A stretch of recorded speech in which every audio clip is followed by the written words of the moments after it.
El ministro del Interior, John Reinberg, pidió que 10 generales de la cúpula policial pongan sus cargos a disposición para reorganizar la institución, tras una tensa reunión en la que les recriminó por la falta de resultados ante el aumento de la violencia. En un comunicado dirigido a las tropas y difundido públicamente, el Comando Conjunto de las Fuerzas Armadas las incentiva a luchar unidas contra el crimen organizado y dice que no permitirá que siembre el miedo en los hogares y barrios del país. Las lluvias provocaron deslaves en Cotopaxi, Santo Domingo y Azuay, mientras en Manabí y Guayas hay más inundaciones y en Portoviejo 500 personas quedaron incomunicadas. En Juján, Guayas, los habitantes deben hacer los sepelios en medio del agua como consecuencia del desbordamiento del río Los Amarillos. El CNE aplaza la decisión sobre prohibir tomar fotografías del voto en el biombo. La reunión que sobre el tema debía tener con las Fuerzas Armadas y la policía la postergó indefinidamente. En la segunda entrega de la serie La Generación Perdida de Niños y Adolescentes, les diremos por qué las bandas se transforman en la familia para los menores que los protege, les da estatus, poder y armas. El correísmo revive una propuesta de enmienda constitucional del 2021 para convertir al dólar como la moneda oficial del país, pese a que en el pasado se opusieron. 650,000 alumnos asisten a clases en carpas, porque tras 16 meses de guerra en la Franja de Gaza, 480 de 600 establecimientos educativos están destruidos. Una amplia agenda de actividades se preparan para atraer a turistas en el feriado de carnaval, que van desde desfiles, selección de reinas, conciertos y danzas en Ambato, Esmeraldas y Manta. Moisés Caicedo fue titular y destacó en el triunfo del Chelsea por la Premier League de Inglaterra. ¿Qué tal, amigos? Buenas noches, bienvenidos a una nueva emisión informativa aquí en Televistazo Estelar.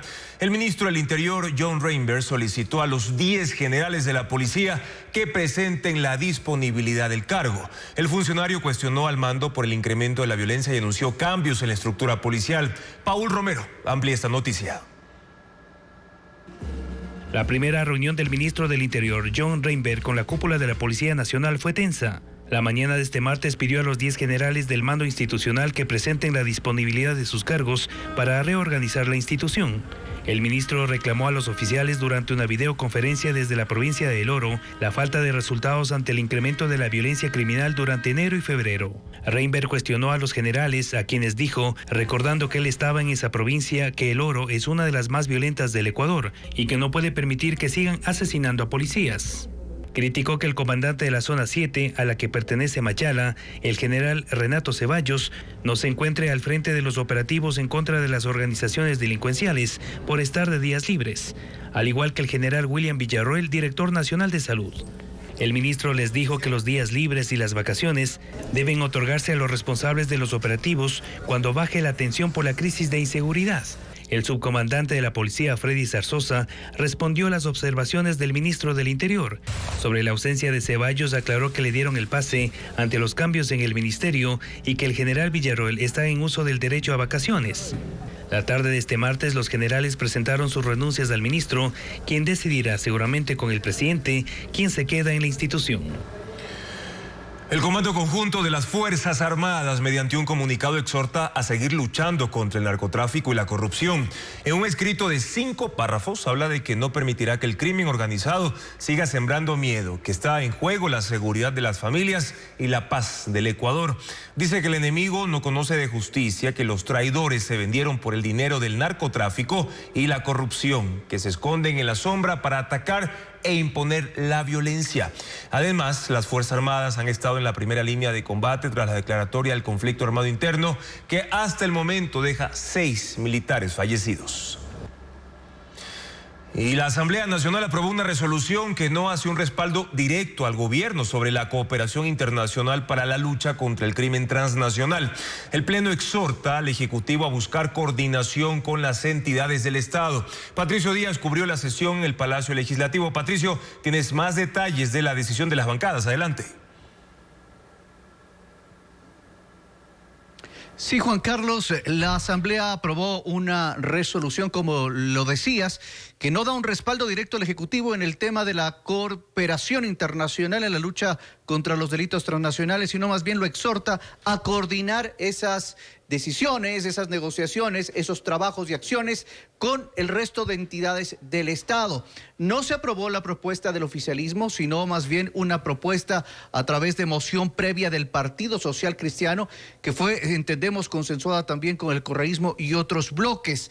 A pesar de aquello, ADN dijo que es una resolución que es una victoria para ellos porque obliga a la Asamblea a tomar otras decisiones en torno a respaldar ya directamente los temas de cooperación internacional para seguridad. El correísmo criticó al oficialismo por esta resolución, diciendo que no se requiere autorización de la Asamblea para este tipo de temas. De todas formas, 121 legisladores lo aprobaron. Escuchemos lo que dijeron desde el correísmo y también desde ADN. Okay. Tiene intenciones, comillas, de hacer cooperación internacional, ¿cuál? ¿En qué tiempo? ¿Cuándo se van a ver los resultados? ¿Cuándo llega? ¿En qué términos? Porque en este país, aunque a ustedes les estorbe, la Constitución del 2008 lo aprobó la gente en las urnas e incluye principios de alrededor del manejo de la seguridad y de lo transversal de la soberanía. Para nosotros era sumamente importante que la Asamblea se pronuncie y si en un momento futuro va a tener que volver a ratificar una alianza militar ya concreta con un país aliado, pues tendrá que hacerlo, ya no podrá ser incoherente con lo que hemos aprobado el día de hoy. Esto es un triunfo para el pueblo ecuatoriano y sin duda alguna que les da más herramientas al Estado para poder afrontar la guerra contra el narcoterrorismo. La resolución también dispone que los ministros y autoridades que están relacionadas con el tema de seguridad informen a la Asamblea a través de la Comisión de Soberanía, informen los detalles que se estén trabajando sobre cooperación internacional y relaciones con otros países en temas de seguridad. Tendrán que hacerlo los ministros cada 15 días ese informe a la Asamblea.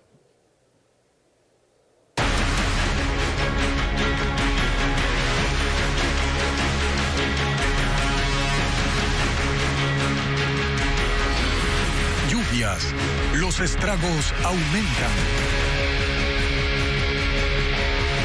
Manabí sigue enfrentando los estragos de la época lluviosa. Anoche en la parroquia Calderón, en Portoviejo, el estero Vijagual se desbordó nuevamente.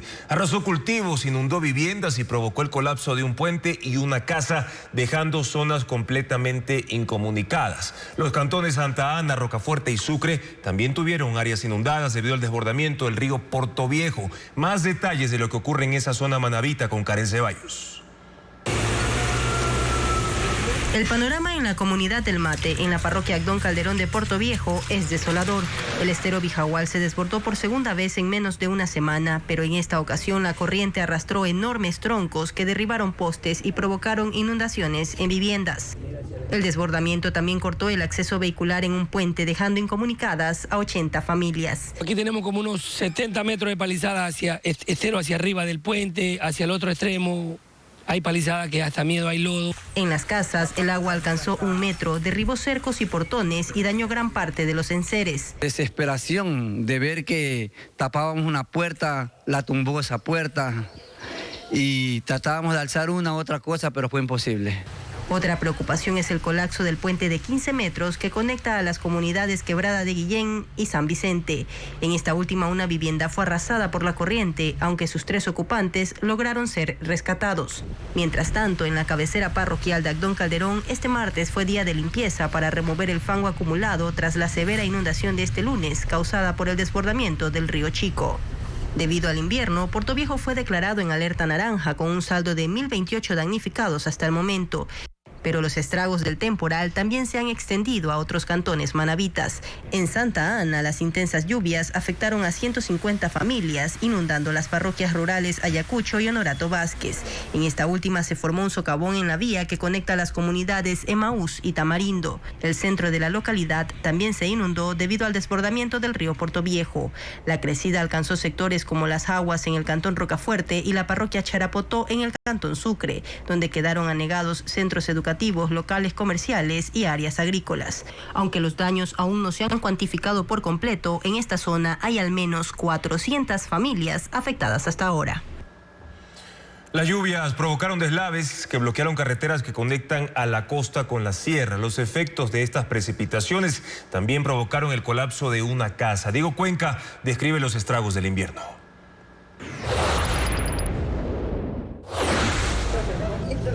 Las continuas precipitaciones en Azuay provocaron que una casa de cemento de 3 pisos colapse en la parroquia Cumbe, en el sur de Cuenca. Junto a un deslave, la vivienda cayó 40 metros hacia la falda del cerro. Ocurrió a la medianoche y 30 bomberos atendieron la emergencia. En esa casa vivía una familia de 5 personas que horas antes del colapso salieron hacia un hospital llevando a uno de sus hijos que se enfermó.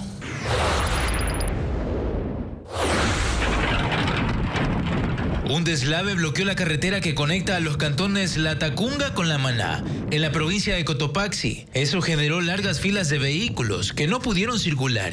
La vía estuvo cerrada durante 15 horas, pues a las 8 de la mañana de este martes removieron los escombros y habilitaron la carretera. Las intensas lluvias también formaron un socavón en la vía Paralelo Cero, en el cantón La Concordia, que conecta las provincias Santo Domingo de los Áchilas con Manabí. Ocurrió cuando el estero Cadena, que pasa junto a la carretera, incrementó su caudal, dejando un enorme hueco que supera los 10 metros. Mientras reparan ese tramo, la carretera está parcialmente habilitada en un solo carril. En la vía Balvanera Payatanga-Cumandá, un deslizamiento de tierra bloqueó esa carretera que conecta la costa con la Sierra Centro. Sin embargo, ya fue habilitada tras la remoción de escombros.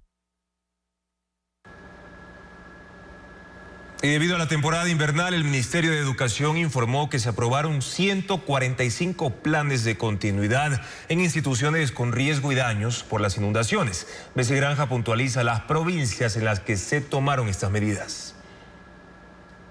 Por los daños que se registran en escuelas y colegios a causa de las lluvias, el Ministerio de Educación aplica planes de continuidad en 145 instituciones educativas para no interrumpir las clases. 18 instituciones educativas con daños menores, es decir, tienen filtraciones, anegación de aguas, goteras, que son subsanables con mantenimiento menor. El Mineduc, el Ministerio de Educación, no registra ninguna pérdida total de infraestructura a la presente fecha.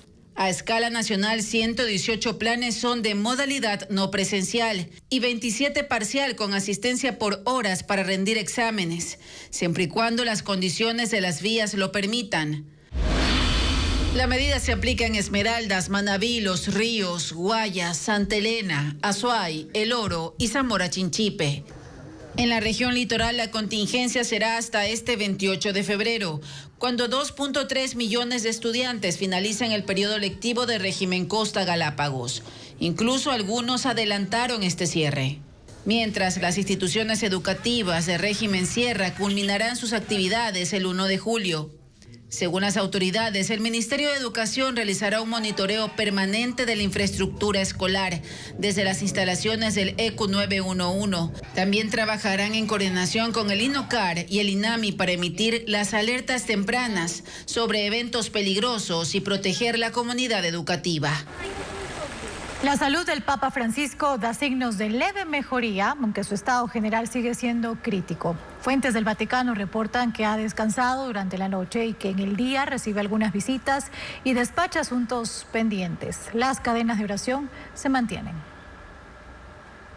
El Vaticano ha informado que en horas recientes el Papa Francisco sigue dando señales de una leve mejoría, una condición clínica estable en medio de un cuadro delicado por neumonía en ambos pulmones y signos de cierto grado de insuficiencia renal según los análisis de sangre. Sobre su capacidad respiratoria indican que sigue asistido con oxígeno, aunque con un flujo menor. Y en cuanto a su movilidad, reportan que puede sentarse en un sillón, leer los periódicos y trabajar un poco. Tanto así que he recibido algunas visitas de funcionarios del Vaticano para despachar asuntos pendientes y hoy al mediodía aprobó y firmó decretos para la beatificación de 5 personas y la canonización de otras 2 durante una audiencia con el cardenal Pietro Parolin, secretario de Estado del Vaticano. Su situación motiva a los fieles católicos a mantener cadenas de oración como la registrada en su natal Argentina, con una misa en Plaza Constitución y encuentros en otros sitios públicos, o las convocatorias en los exteriores del Hospital Gemelli de Roma, y el rezo del Rosario cada noche en Plaza de San Pedro, actividad dirigida por los obispos y que está abierta al público. Pues a pesar de todo, los médicos indican que el estado general es crítico y mantienen que su pronóstico de mediano y largo plazo es reservado. Venezuela tiene su primer santo. Se trata del beato José Gregorio Hernández, conocido en el resto de Latinoamérica como el hermano Gregorio. El Papa Francisco aprobó su canonización este martes desde el Policlínico Gemelli de Roma, donde está hospitalizado. El hermano Gregorio es el primer santo venezolano. Así lo determinó el Papa Francisco este martes tras una audiencia con el secretario de Estado del Vaticano, el cardenal Pietro Parolin, desde su habitación en el Hospital Gemelli de Roma. José Gregorio Hernández nació en 1864 en la ciudad de Isnotú, en el estado Trujillo. Dedicó su vida al estudio de la medicina, la devoción a Dios y atender gratuitamente a los más necesitados, ganándose el apodo del médico de los pobres. Murió en Caracas en 1919 tras ser atropellado por el único vehículo que había en la ciudad para la época, cuando estaba comprando medicamentos para un paciente. La curación de una niña de 10 años que recibió un disparo en la cabeza fue el primer milagro reconocido por el Vaticano, que lo proclamó beato en 2021. El segundo milagro, necesario para su canonización, fue aprobado por el Papa Francisco. Y aunque la Santa Sede aún no ha publicado los detalles, se trata de un caso de curación inexplicable atribuido a su intercesión.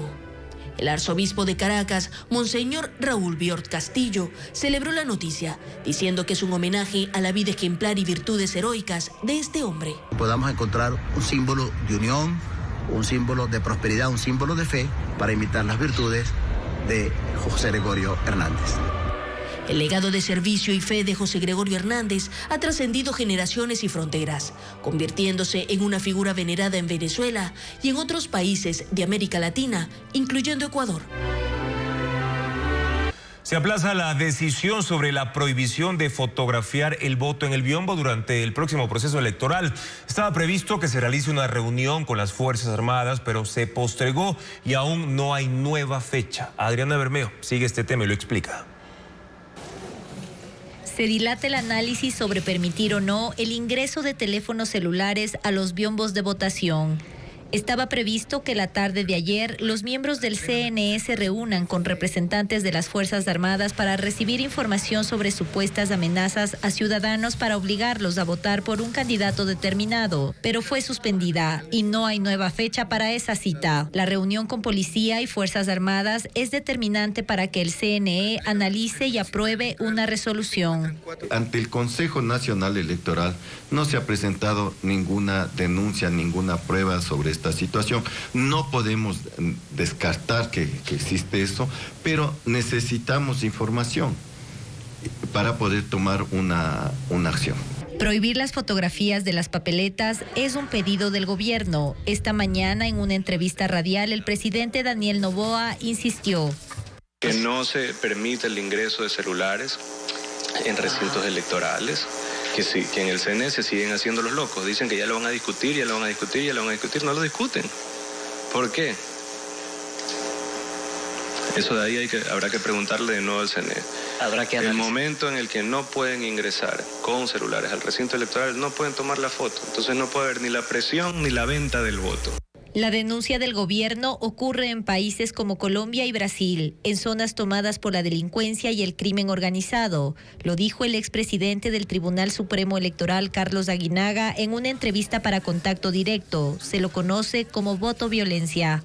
Los grupos de delincuencia organizada, las pandillas, los grupos de interés vinculados con la narcopolítica, proceden en los territorios que controlan a amenazar a la población para que voten por determinadas candidaturas, porque ya hay evidentemente una contaminación del narcotráfico en la política, y ellos piden la constancia de su votación.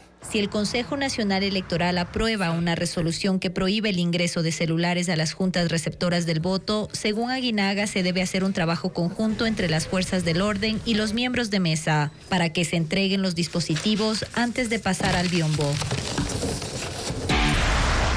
Hasta este viernes 28 de febrero se puede presentar la proyección y el anexo de gastos personales. Estos trámites permiten pagar menos impuesto a la renta y en el siguiente reportaje, Adriana Bermeo explica cómo realizarlos.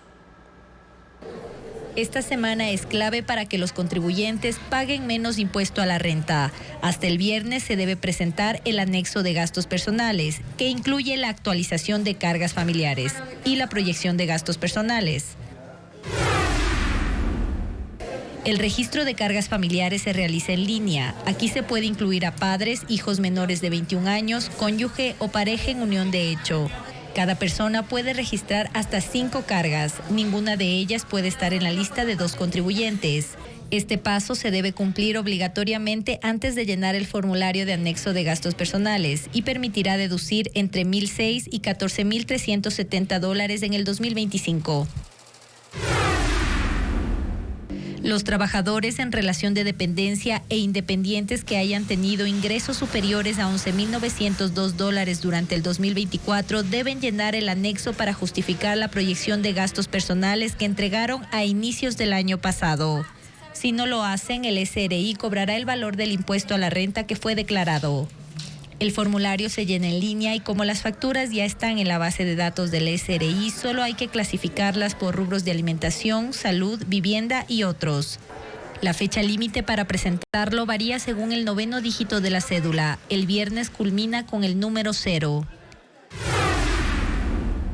Es un formulario que se puede descargar de la página web del SRI o lo entrega el empleador, en el que el trabajador proyecta los gastos que va a tener durante este año en alimentación, salud, educación y otros. Luego de llenarlo, se entrega en el Departamento de Contabilidad o de Recursos Humanos. Los presidentes de Estados Unidos y de Ucrania se reunirán en los próximos días para firmar un acuerdo que permita a la administración de Donald Trump explotar una serie de yacimientos minerales para recuperar parte del dinero que destinaron a la defensa ucraniana ante la invasión rusa.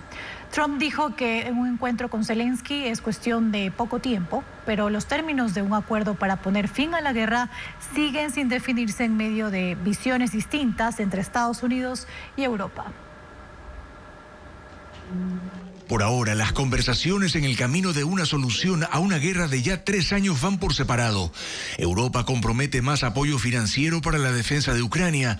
Trump se acerca a Vladimir Putin y antes de cualquier propuesta de paz presiona al presidente de Ucrania, Volodymyr Zelensky, para un acuerdo que le permita a Estados Unidos recuperar unos $180 mil millones explotando en suelo ucraniano minerales raros para uso en tecnología y la industria militar. Me reuniré con el presidente Zelensky. Él debe estar viniendo esta o la próxima semana para firmar el acuerdo, dijo Trump, que quiere al presidente de Ucrania en la Casa Blanca para cerrar esa negociación. Mientras el fin de la guerra en Ucrania se debate entre posiciones radicalmente opuestas, Europa advierte que hacer muchas concesiones, incluso territoriales, al presidente Putin tiene riesgos. Y el presidente de Francia, Emmanuel Macron, apenas ayer hablaba de la necesidad de enviar soldados a Ucrania para garantizar la paz que algún día se firme con Rusia. Creo que nunca deberíamos decir nunca enviaré tropas al terreno, porque sería como darle a Putin un cheque en blanco para que viole cualquier tipo de compromiso. Y una comisión bipartidista del Congreso de Estados Unidos llamó la atención a Donald Trump sobre el peligro de un mal acuerdo con tal de terminar la guerra. Joe Wilson, republicano de Carolina del Sur, dice: una y otra vez lo que Putin está haciendo es intentar recrear la fallida Unión Soviética. No se detendrá en Ucrania. Advertencias entre gestiones políticas y diplomáticas que buscan poner fin a la guerra en Ucrania. La posición de Donald Trump respecto a la invasión rusa a Ucrania podría acelerar el final de la guerra, aunque no de la forma que Europa y la misma Ucrania desean. El tema fue analizado hoy en Contacto Directo. Que si el apoyo a Rusia es un viraje de timón por parte de los Estados Unidos, sí. pero a decir verdad no es algo que sorprenda demasiado. Creo que el presidente Donald Trump históricamente ha sido un hombre cercano a Vladimir Putin, el presidente ruso. Desde la primera vez que se encontraron han tenido muy buena química. Aunque realmente el apoyo de los Estados Unidos a Rusia no se limita a la química. Ucrania. Juan Carlos Iragorri, analista internacional, está convencido de que hay un porqué claro en la posición de Trump. Para Trump yo creo que el objetivo es un objetivo fundamentalmente económico, explotar lo que se llaman las tierras raras, es decir, donde hay yacimientos de litio, de tungsteno, también de petróleo, de grafito, que son productos esenciales para la industria tecnológica. Yo uno lo que pensaría es que va a terminar Vladimir Putin con parte del territorio ucraniano y que Donald Trump va a pedirle a Ucrania que pueda extraer a Estados Unidos $500 mil millones en esos productos. Pero el viraje norteamericano ha puesto en guardia a la Unión Europea, que apoya decididamente la posición ucraniana. El problema para Europa es un problema esencialmente de seguridad. Es decir, Ucrania está en la frontera con Rusia. Si llegara Rusia a tomarse parte del territorio ucraniano, mañana podría Rusia invadir otros países europeos, empezar a invadir, por ejemplo, Polonia. Entonces, ¿hay alguna salida? Él dice que tal vez haya una. Que Putin permita que lleguen unas tropas de paz al territorio ucraniano. Esa podría llegar a ser una eventual solución aceptable para todos. Eso sí, con la garantía por parte de Estados Unidos de que no permitiría que Rusia vuelva a iniciar una acción armada. Lo que pasa es que esto último que acabo yo de decir suena muy bien, pero yo creo que si Donald Trump dice que se compromete a eso, prácticamente nadie le creería. Sería una salida posible, aunque no necesariamente justa. Yo creo que lo que vamos a terminar viendo es una paz indigna, pero la única posible, y eso me parece dramático. Y agrega que a él, personalmente, le es difícil entender cómo una invasión ilegal, violenta, sanguinaria, podría terminar perdonada por el apoyo de Trump. La Armada China realiza ejercicios de guerra con disparos de fuego real en el Pacífico Sur. Una flotilla de combate formada por un destructor, una fragata y buque de reabastecimiento pone a prueba sus capacidades de respuesta en situaciones de emergencia y entrenamiento de asalto marítimo y defensa antiaérea. Son ejercicios de entrenamiento, según el Ministerio de Defensa de China, son de rutina y no como una señal de amenaza para algún país. 650.000 niños y jóvenes regresan a sus escuelas en la Franja de Gaza. Los establecimientos menos dañados por la guerra vuelven a recibir alumnos, aprovechando el cese de los ataques en la primera etapa del alto al fuego. La destrucción por los ataques de Israel en la Franja de Gaza se pone en evidencia con estas imágenes que muestran barrios y ciudades completamente aplanados. Hay sitios en los que muy poco queda en pie y los edificios que no han sido derribados tampoco se pueden usar. Lo mismo ocurre con las escuelas y según un informe de la ONU, 480 de 600 establecimientos están dañados o ya no existen. Los pocos que quedan se han vuelto a usar desde hoy.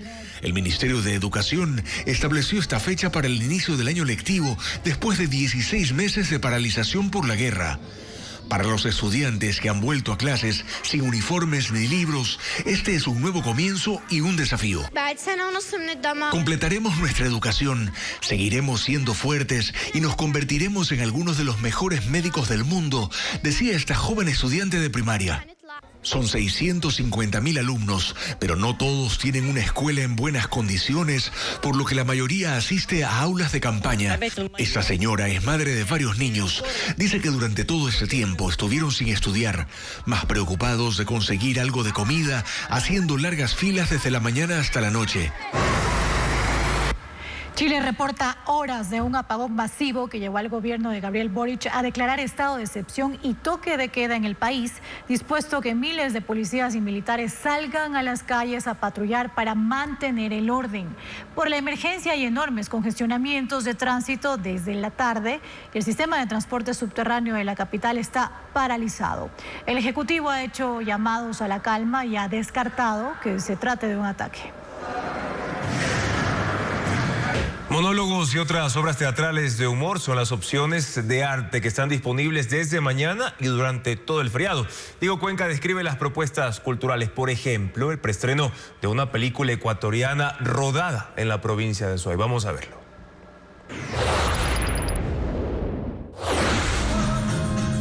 Los actores Claudia Gómez y Andrés Garzón protagonizan Ropa Interior, una propuesta teatral que cuenta la historia de un hombre recién divorciado que regresa al hogar a llevarse algunas cosas. Y en una trama peculiar, su ex esposa está dispuesta a que se lleve todo, menos la ropa interior. La obra, dirigida por Ricardo Velastegui, se presentará de miércoles a sábado en 3 funciones, desde las 20:30 hasta las 22:30, en Pop-Up Teatro Café en el norte de Guayaquil.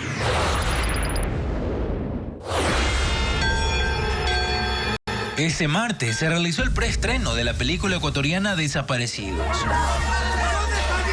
Una producción audiovisual protagonizada por 4 actores guayaquileños y un español, quienes cuentan cómo en los años 90 desaparecen los niños de un pueblo en la provincia de Azuay. Cuestiona el rol de la iglesia y la policía en el encubrimiento de varios casos, sumergiendo al espectador en una misteriosa trama de suspenso. Tomando café en su casa. El padre fue declarado inocente. La película fue dirigida por Santos Leono y por ahora el preestreno se realizó en el centro de Guayaquil, pero durante los próximos años participará en varios festivales de cine, por lo que aún no será comercializada.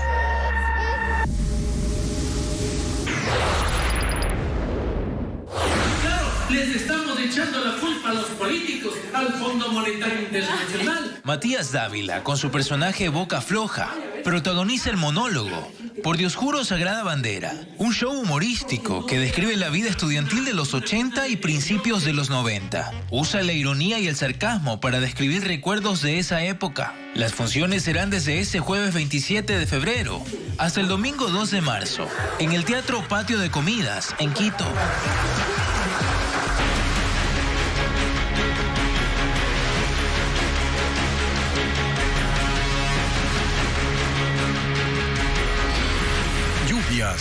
Los estragos aumentan.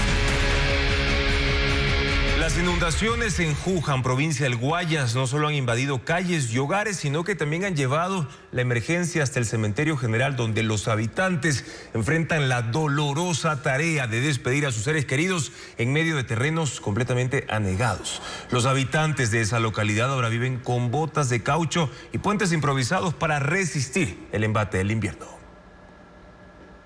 Por donde se mire, en Juján las calles están cubiertas de agua. Ni el Utu escapa de las crecidas. El cementerio general del cantón permanece inundado tras el desbordamiento del río Los Amarillos. El agua alcanza hasta medio metro, obligando a los ciudadanos a cruzar calles convertidas en ríos para despedir a sus seres queridos, cargando los ataúdes sobre los hombros. Igual manera de los que ya están las tumbas con agua y no se puede, es imposible hacer sepultura, pero en las partes de arriba sí se puede ya sepultar a los difuntos. El cementerio está en la vía estatal al ingreso norte del cantón. Por ahí el agua también atraviesa la carretera, dificultando el paso. A solo 100 metros está el destacamento de la Comisión de Tránsito, donde las botas se han vuelto indispensables para los agentes. En el centro de la ciudad, la unidad de policía comunitaria, un centro de cuidado infantil y al menos 60 viviendas están rodeadas de agua.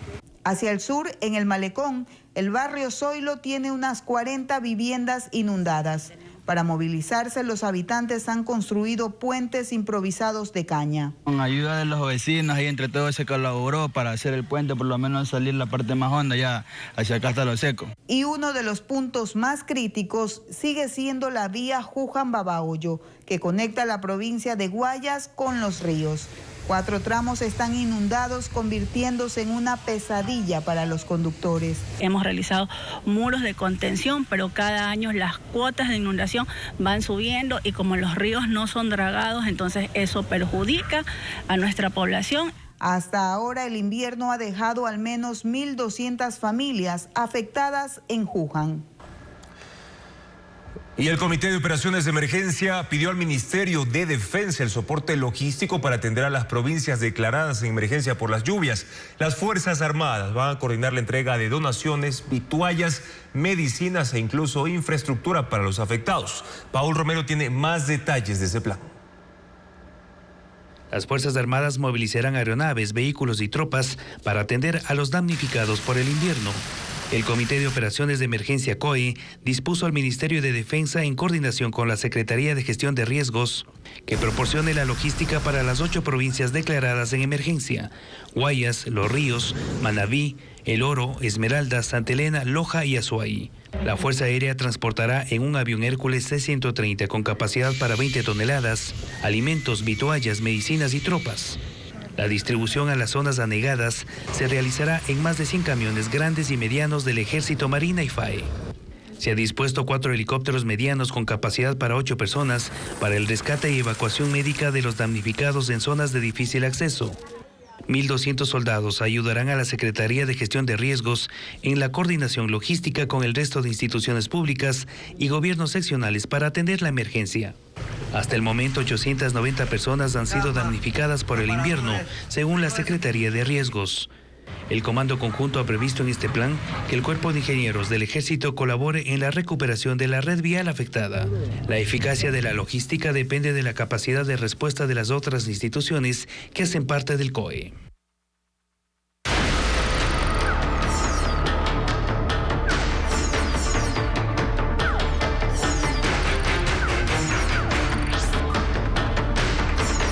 Los chicos de la mafia, la generación perdida.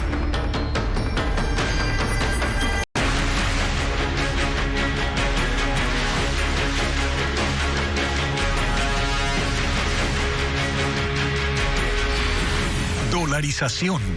Correísmo se retracta.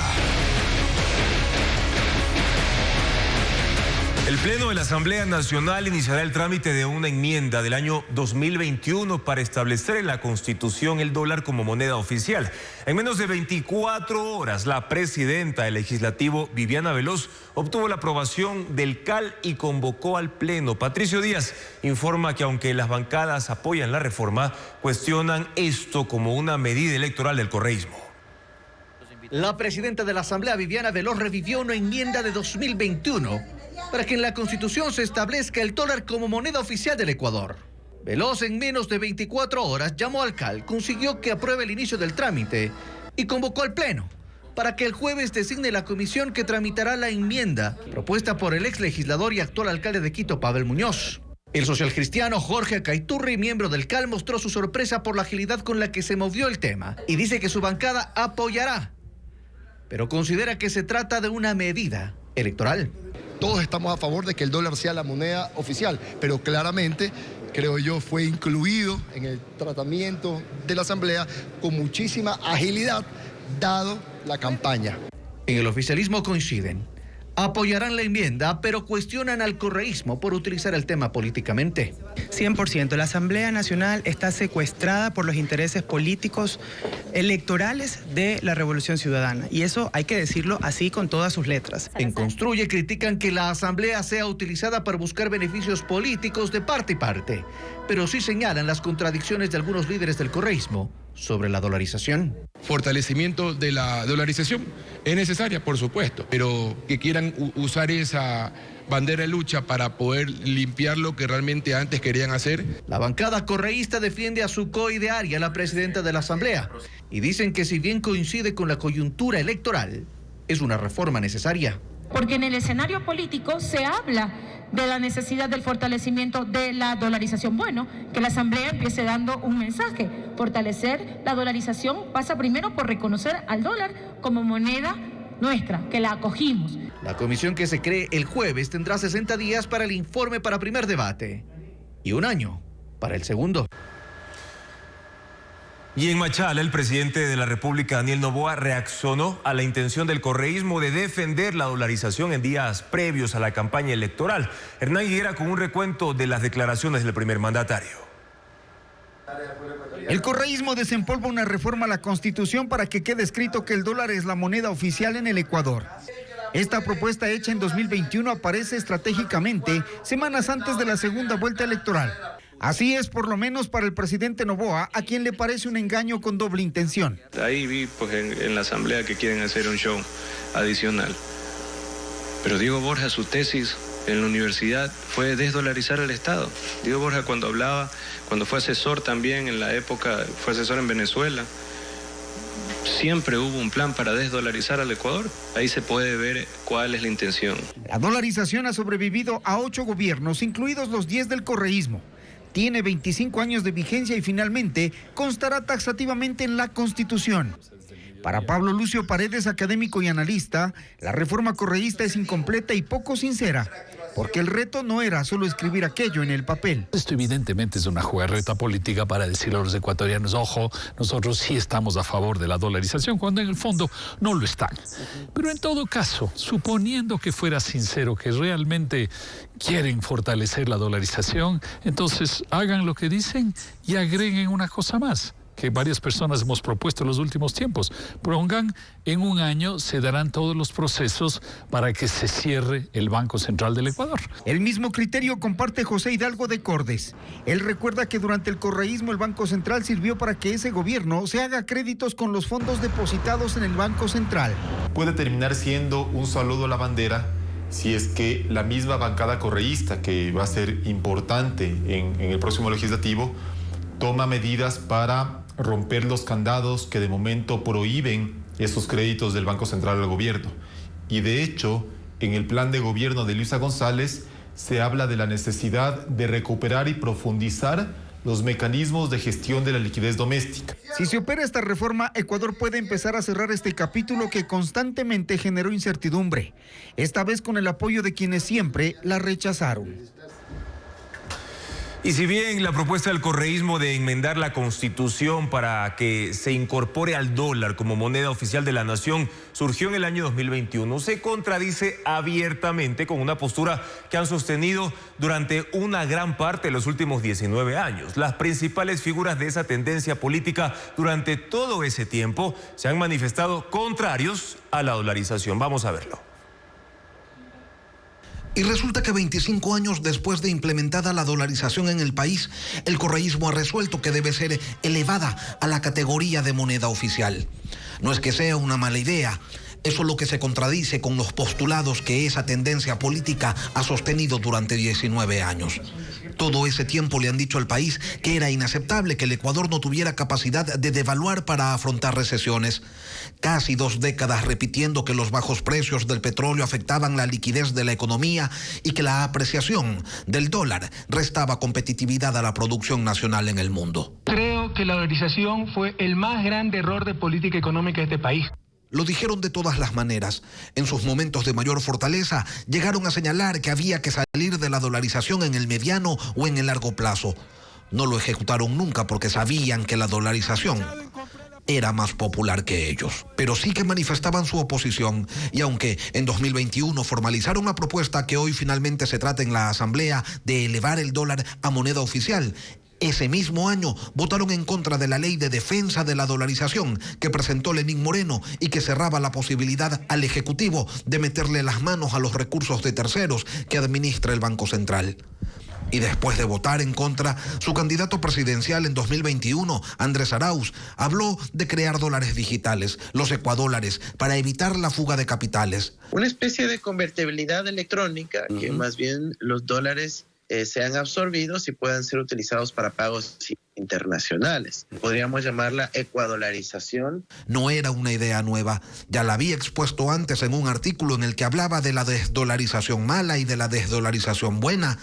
La buena proponía un impuesto a la salida de divisas del 27% y además un cupo limitado al que se le debía encontrar un apodo. En la actual campaña, Diego Borja, candidato a la vicepresidencia, ha expresado su intención de tomar el dinero de las reservas internacionales, es decir, la plata del encaje bancario de los afiliados al IES, de los gobiernos autónomos descentralizados, para invertirla en el sector social, lo cual va en contrasentido con las políticas que protegen el actual sistema monetario del país. Así es como, sin explicaciones de por medio, el correísmo se enfrenta a sus postulados. El Ministerio de Trabajo y otras instituciones públicas empezaron la renegociación del contrato colectivo de Petroecuador. Los trabajadores del estatal esperan que el proceso concluya máximo en 3 meses, como lo informa Francisco Garcés. Representantes de los trabajadores de Petroecuador llegaron al Ministerio de Trabajo para renegociar su contrato colectivo. Sobre la mesa se puso la posibilidad de que a la empresa ingresen al menos 1.500 trabajadores a cambio de ceder beneficios que contempla el contrato actual. Petroecuador tiene cerca de 3.000 guardias de seguridad y 1.000 trabajadores de limpieza que son tercerizados. La propuesta del comité de empresa es que la petrolera incorpore a su nómina entre 1.500 y 2.000. Creemos que es necesario que muchos más jóvenes, muchos más ecuatorianos ingresen a la petrolera. Y yo he pedido personalmente como ministra de Trabajo en la Comisión de lo Laboral y Social que se dejen a un lado ya las tercerizaciones en el área de la limpieza. A cambio, el sindicato aceptará que en el contrato colectivo se revise la remuneración variable, que es un pago anual que reciben por cumplir sus funciones, para la que Petroecuador destina $41 millones anuales. La propuesta del Ministerio de Trabajo es reducirlo sustancialmente, pero no menciona un monto. Con ese primer acuerdo empezó la negociación en la que se revisarán también los beneficios por despido intempestivo, la estabilidad laboral y exigencias relativas a la salud de los trabajadores. En la revisión del contrato participa la Presidencia de la República y delegados de los Ministerios de Energía y Finanzas. El objetivo es que el nuevo contrato colectivo esté aprobado en 3 meses. El caso Pantalla tiene a su primer condenado, pero no irá a la cárcel. David Guzmán, del Círculo de Confianza de Wilman Terán, fue sentenciado a 6 meses de prisión y el juez le suspendió la pena. En el siguiente reportaje, Jacqueline Rodas explica por qué. David Guzmán salió bien librado del caso Pantalla, gracias a que aceptó su culpa y cooperó con la Fiscalía. Él fue director general de la Judicatura y este martes fue condenado a 6 meses de prisión por asociación ilícita, pero no irá a la cárcel. Debido a que no tiene otro proceso penal, no representa peligro y tiene un trabajo fijo, el juez le concedió la suspensión de la pena. Durante los 6 meses, únicamente tendrá prohibición de salida del país, deberá presentarse periódicamente y hacer un curso de ética profesional. En ese tiempo también deberá pagar $45,000 por multa y reparación al Estado. Guzmán formó parte del Círculo de Confianza de Wilman Terán en el Consejo de la Judicatura. Dijo que lo ayudó a manipular el concurso de jueces de la Corte Nacional, pero entregó información sobre la prueba de confianza que repitieron para favorecer a la ex jueza de Santo Domingo, Anabel Torres, actualmente prófuga. Tras escuchar su condena, David Guzmán volvió a señalar a su ex jefe Wilman Terán y se disculpó. La máxima autoridad siempre ejerció violencia y presión sobre mí. No supe detenerlas y denunciarlas a su debido tiempo, y es algo que me arrepiento. Solicito al Ecuador unas disculpas públicas por los actos sentenciados el día de hoy. Los otros 2 cooperadores, Santiago Cifuentes y Milton Herrera, ex asesores de Terán, serán juzgados este miércoles. El concurso de la Corte Constitucional, que estaba a punto de cerrar, enfrenta un problema repentino. José Luis Terán, el segundo mejor puntuado, aparece con un impedimento de ejercer cargo público registrado en el Ministerio del Trabajo. El concurso para elegir a 3 jueces de la Corte Constitucional dio un giro inesperado. Los virtuales ganadores, Claudia Salgado de la terna del presidente Daniel Noboa, José Luis Terán de la Asamblea y Jorge Benavides de la Función de Transparencia, únicamente esperaban que se oficialice el resultado, pero se hizo público este certificado. Según el Ministerio de Trabajo, Terán, el segundo mejor puntuado, tiene impedimento para ejercer un cargo público. La causa, destitución reportada por la Corte Nacional de Justicia. La fecha del certificado, lunes 24 de febrero de 2025. José Luis Terán fue juez nacional y el Consejo de la Judicatura lo destituyó en 2021. El caso está pendiente del recurso de casación y por eso Terán dice que la inhabilidad no procede y que el ministerio se la inventó apenas ayer. La comisión seleccionadora se reunió anoche y confirmó que al momento aparece la inhabilidad, pero en octubre pasado, cuando los candidatos presentaron las carpetas y se revisó los requisitos, Terán no tenía impedimento y consta en este certificado. La comisión solicitó al postulante que envíe sus descargos sobre este hecho antes de tomar una decisión. En el caso de que José Luis Terán quede fuera del concurso, la cuarta mejor puntuada es Pamela Aguirre Castro, de la terna del Ejecutivo. Ella se convertiría en la tercera jueza. La Corte Constitucional está a la espera del resultado definitivo del concurso para sortear a los 3 magistrados que dejarán sus cargos para ser reemplazados por los ganadores. Ambato se alista para su fiesta emblemática de carnaval, la fiesta de la fruta y de las flores. En este evento, la ciudad se transforma en un mosaico de colores y también de texturas. Además, donde el legado de Tungurahua se plasma en trajes únicos y obras de arte en movimiento. Diseñadores y costureras locales crean piezas que capturan la esencia festiva y el espíritu ancestral de la región, resaltando la majestuosidad de los carros alegóricos y la energía de cada comparsa.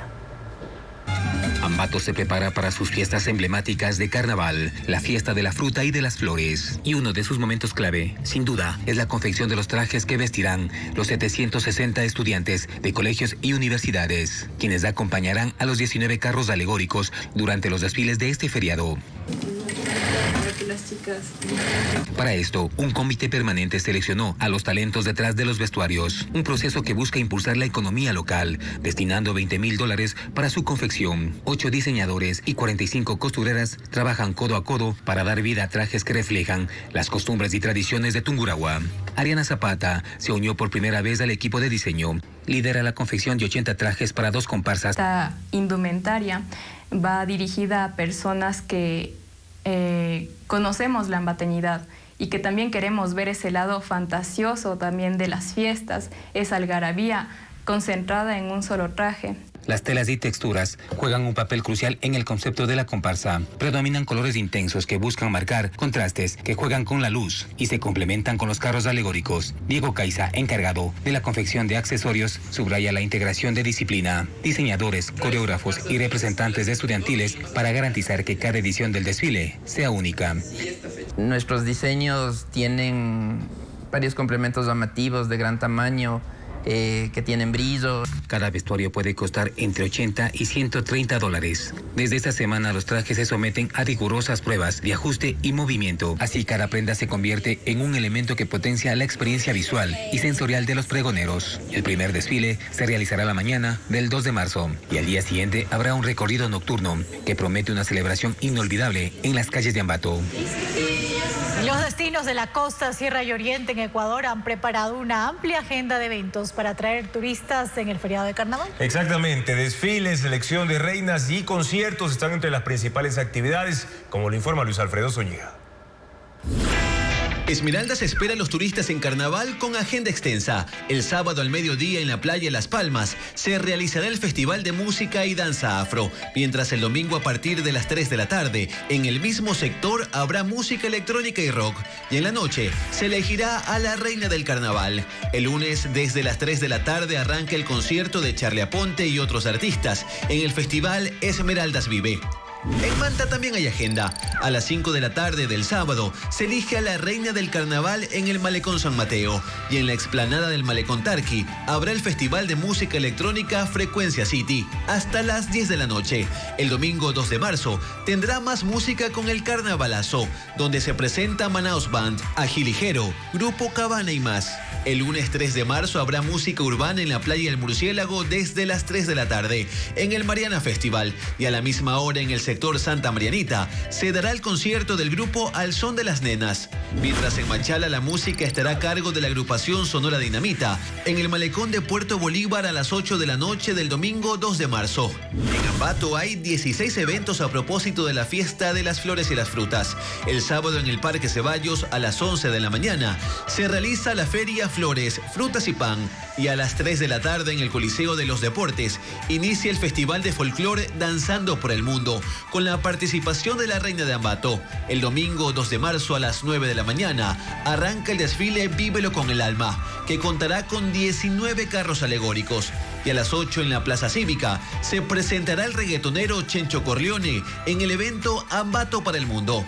En Guaranda se festejará el Pauca Raimi el sábado 1 de marzo, actividad que tendrá cultura, música y danza en varias calles desde las 10 de la mañana y a las 3 de la tarde se instalará en la Plaza del Carnaval. El domingo 2 de marzo sigue la fiesta a las 10 de la mañana, con las comparsas de la alegría y la confraternidad que recorrerán las calles. Y desde las 3 de la tarde en la Plaza del Carnaval habrá un concierto internacional con la participación de Papachangó, el reggaetonero Jay Álvarez, entre otros. En la Amazonía hay agenda en Tena. El sábado 1 de marzo en la Plaza Cívica habrá una pasarela de trajes típicos, elaborados con hojas y semillas, con modelos de 6 organizaciones quichua. Y en Puerto Misaguallí, el domingo 2 de marzo, desde las 10 de la mañana la música estará a cargo de grupos como Elefante de México y Alzate de Colombia. Actividades para todos los gustos en el feriado. La agrupación ecuatoriana Las Damas de Oro debutó anoche en el Festival de Viña del Mar en Chile con el tema Canto de mi Tierra. Además, la mexicana Gloria Trevi se viste de viuda y se despide sin piedad de un viejo amor. Es un nuevo sencillo que utiliza las siglas Que en paz descanse. ¿Cuáles son las demás novedades del espectáculo? Ya lo vemos ahora con Ana María Palacios. La agrupación ecuatoriana Las Damas de Oro debutó anoche en el Festival de Viña del Mar en Chile con la canción Canto de mi Tierra. Representó a Ecuador en la competencia folclórica. En su primera presentación, las 3 integrantes obtuvieron una calificación de 5.4 y volverán al escenario este miércoles 26 de febrero. La agrupación tiene 20 años de trayectoria en la tecnocumbia y en la música popular. Terciopelados lanzó su nuevo disco Apocalipsis. El dúo refleja su esencia crítica, abordando temas de identidad latinoamericana y resistencia creativa en tiempo de crisis. El primer videoclip de este álbum es Vecinos, una fusión de inteligencia artificial y animación y que celebra la interconexión cultural en la era digital. Gloria Trevi se viste de viuda en el videoclip de su nuevo tema Que en paz descanse. Ella compara con humor el fin de una relación con el entierro de un fallecido. Sepulta al hombre que la lastimó y baila entre zombies festejando que vuelve a ser libre y feliz. Gracias por habernos acompañado en esta emisión. Mañana en Contacto Directo, Paola Cabezas, asambleísta de la Revolución Ciudadana, estará para hablar del proyecto de enmienda para volver al dólar, moneda oficial en Ecuador, cuando en el pasado se pusieron.